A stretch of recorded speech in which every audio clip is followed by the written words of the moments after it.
અમરેલી લોકસભા વિસ્તારમાં ચુસ્ત બંદોબસ્ત સાથે મતદાન થયું। 1841 મતદાન મથકો પર મતદારો પોતાના કિંમતી મતનો ઉપયોગ કરશે।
વિશ્વાસથી કર્યું છે।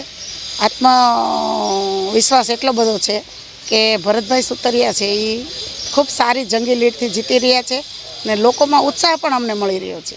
ગામડે ગામડે અમે જ્યાં જતા હતા ત્યાં બહેનોની ખૂબ મિટિંગો લીધી અને બહેનોમાં ખૂબ ઉત્સાહ જાગૃત થયો છે। ખાસ કરીને શિક્ષિત ઉમેદવાર ભણતરમાં ડિફરન્સ હોય પણ એ બેન છે એ અહીંયા રહેતા નથી, અમદાવાદ રહે છે અને વીરજીભાઈના દીકરી છે। હવે એ સાસરે વયા ગયા હોય તો હું તો કહું સાસરે પક્ષનું કરવું પડે, પિયર પક્ષનું મૂકી દેવું પડે, આ આપણો સમાજનો નિયમ છે।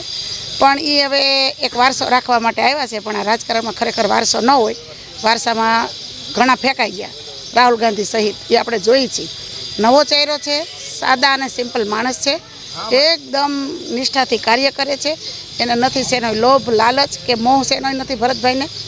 આવતા ગયા 5 વર્ષ એ તાલુકા પંચાયતના પ્રમુખ રહી ચૂક્યા છે, અત્યારે એ હાલમાં એ જિલ્લા પંચાયતના પ્રમુખ રહી ચૂક્યા છે।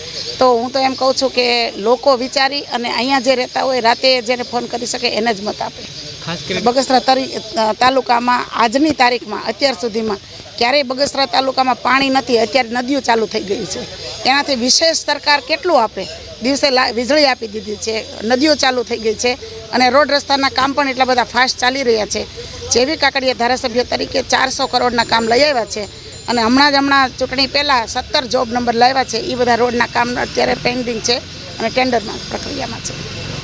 અમરેલી 14 લોકસભાના ઉમેદવાર ભરતભાઈ સુતરિયાના સમર્થનમાં આજે મતદાનનો દિવસ છે અને ખૂબ જ સારી રીતે મતદાન થઈ શરૂ છે।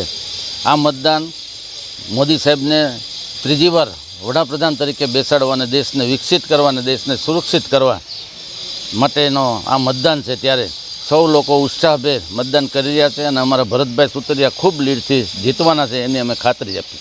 અમરેલી જિલ્લામાં વિકાસને લઈને શું કહેશો? અમરેલી જિલ્લાના વિકાસ માટે જે અધૂરા કાર્યો છે એ બધા પૂર્ણ કરવાના છે। અમરેલી જિલ્લો ફૂલ ડેવલપિંગ થાય એના માટે અમે પ્રયાસો કરી રહ્યા છીએ।